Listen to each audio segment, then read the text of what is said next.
अधर्म कई हानि अपाढ़ी असुर अधम अभिमानी अतव तब प्रभु धरि विविधि शरीरा हरहि कृपा निधि सज्जन पीरा।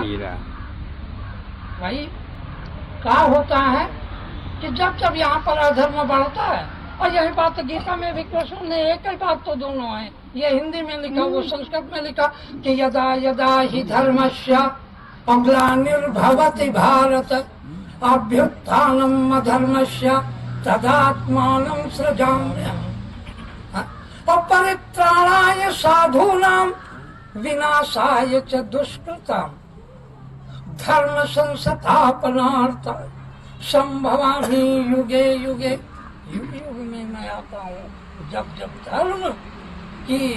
धर्म का जो है अधर्म होता है यहाँ पर बढ़ता है और किसी मनुष्य के हाथ में नहीं रह जाता, जब उसकी बात किसी देवता के हाथ में नहीं रह जाती, तब प्रभु अपना अवतार ले, तब प्रभु का अवतार होता है, तब आते हैं प्रभु धर्म की स्थापना करते।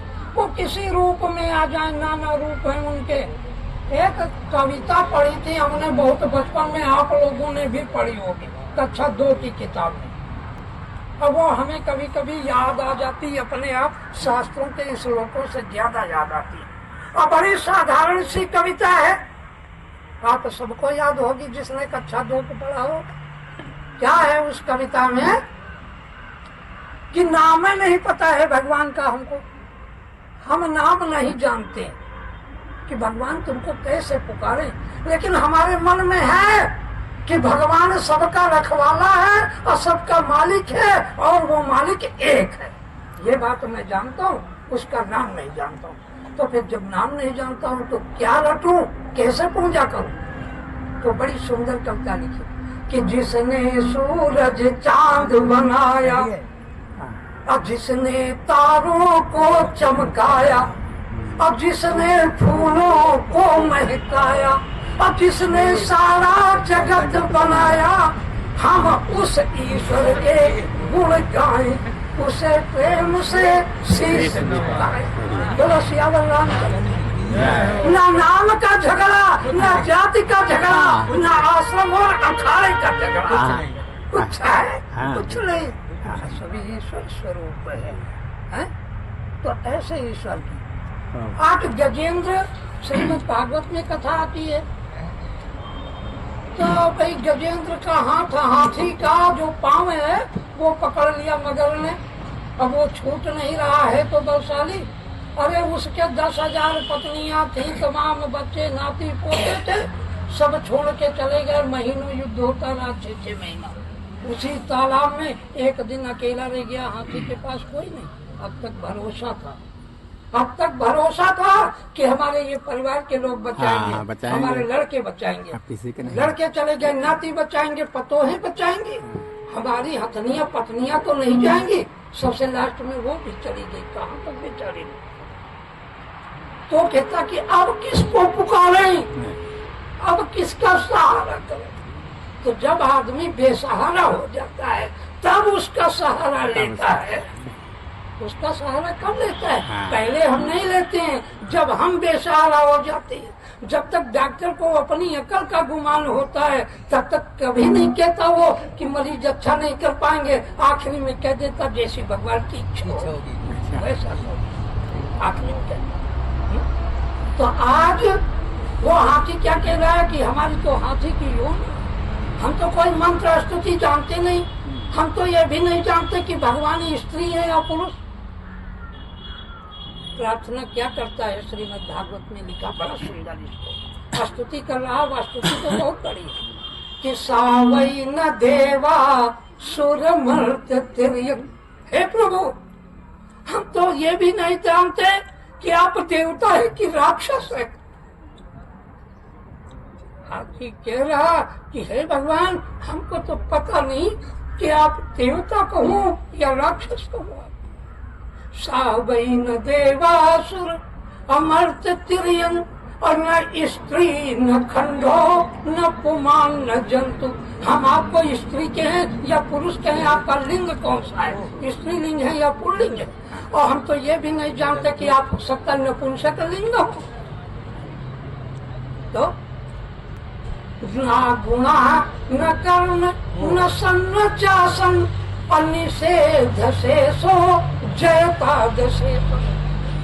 यानी ना आप गुण है, आप तो गुणातीत कह जाते हैं, कैसे पुकारो? ना गुण है ना कर्म है, तो गुण नहीं तो कर्म कहाँ से? लेकिन मैं ये जानता हूँ कि जब सबको हटा दो, सारी चीजों को हटा दो, तो जो कुछ बचे वो आप हैं। बोलो भक्त और भगवान की। आगे प्रभु जी तुरंत है, उसको तो नाम नहीं पता था, पूजा की कोई पद्धति नहीं जानता था, किसी बहुत बड़े अखाड़े का पुजारी भी नहीं था, लेकिन आ गए। द्रौपदी की लाज जा रही, साड़ी उतार रहा दुशासन, दंगी करना चाहता है, लेकिन उसको गुमान था। क्या गुमान था? कि यहाँ पर एक से एक धर्म योद्धा बैठे हुए हैं और वो हमारे अपने हैं। देखो आज दुशासन पापी है, कोई बात नहीं, हमारी साड़ी खींच रहा, लेकिन ये भीष्म पितामह है, हमारे भी तो बाबा हैं, ये हमारे भी बाबा आ जाएं, ये बोलेंगे और ये बोलेंगे तो इस सभा में किसी की मजाल नहीं जो हमारी उंगली छुआ दे। लेकिन चुपचाप सर लटकाए के बैठे हैं भीष्म बाबा। सोचती है द्रौपदी की अब किसको पुकारूं, अब तो साड़ी खुलती जा रही है। भाई साड़ी कितनी होती है? 3-3.5 मीटर की, 5 मीटर खुलती जा रही है। तो कहा देखो गुरु हैं हमारे, ये तो रोकेंगे कि ऐसा अत्याचार न करो, कि गुरु नहीं बोले, कोई नहीं बोला। अच्छा ये तो हमारे दादाजी हैं, भाई ये अंधे जरूर हैं, देख नहीं रहे, लेकिन बताओ ये तो रोकेंगे अपने लड़को, वो भी तो नहीं बोल रहे हैं भाई, कोई नहीं बोला। तो कहता हमारे 5 पति हैं, किसी का एक पति होता है तो पत्नी की लाज जाने के समय वो जो है कोई छू नहीं सकता, वो मर जाता है या तो मार डालता है। आज हमारे 5 पति और एक से बढ़कर एक, अर्जुन जो है सबसे बड़े धनुषधारी हैं, युधिष्ठिर महाराज धर्मवीर है, और गदा के समान गदा चलाने वाले ये भीम बैठे हुए, 10,000 हाथियों का बल। लेकिन जिसकी तरफ देखती है सर नीचा करता है। साड़ी थोड़ी बची, साड़ी थोड़ी बची, तो कहती अब क्या करूं?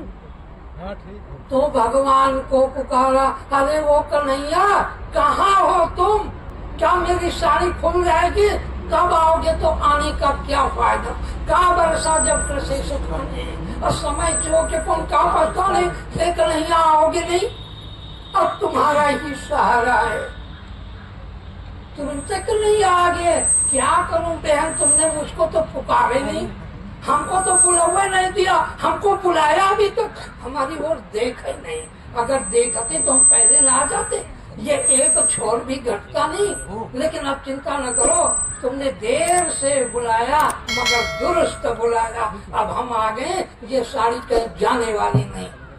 अरे उसकी क्या कल्पना करें भाई, कि इतनी बड़ी साड़ी कि कोई देख नहीं पाया कि ये स्त्री साड़ियों की बनी है या साड़ी स्त्री की बनी हुई है, और नारी बीच साड़ी है कि साड़ी बीच नारी है, कि नारी ही की साड़ी है कि साड़ी ही की नारी है। बोलो भक्तों भगवान तो राम सगुण भी है, राम सकल नामंते अधिकार हो नाथ अधिकार। राम साकार भी है और राम निराकार भी है। ऐसा राम जी के नाम का प्रभाव है कि ऐसा प्रभाव है ये 2 अक्षरों का कि एक छत्र एक मुकुट मणि और सब पर ननि पर जो तुलसी रघुबर नाम के वरण विराजते दो।